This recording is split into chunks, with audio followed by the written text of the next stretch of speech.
Good morning guys. এইবিলাক আমাৰ ঘৰৰ বাৰীয়ে হওক বা ফিচাৰীয়ে হওক বা তামোলেই হওক বা আমি নিজে কষ্ট কৰি নিজে মাছটো আমি প্ৰায় ঘৰৰ নিজৰ পুখুৰীৰ পৰাই খাওঁ।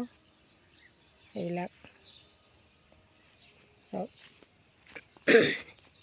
শাক পাচলিয়ে হওক বা ৰচুন পিঁয়াজ সকলো ইত্যাদি আমি ঘৰত কৰি খাওঁ। অৰ্গেনিক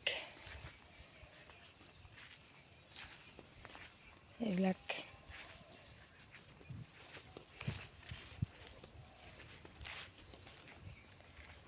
চব এইবিলাক মাটিমাহ পকিছে এতিয়া লাহেকৈ হৈছে আৰু ধান কাটিবলৈ হৈছে, মাটিমাহ উঠাবলৈ হৈছে, শাক মটৰ বাৰীবিলাক চফা কৰিবলৈ হৈছে। কামেই কাম।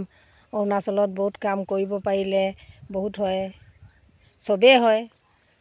ৰসাল মাটি সাৰুৱা মাটি খেতি কৰি ভাল লাগে, কিন্তু অলপ বেপাৰী বাহিৰৰ পৰা নাহিলে কষ্ট হয়।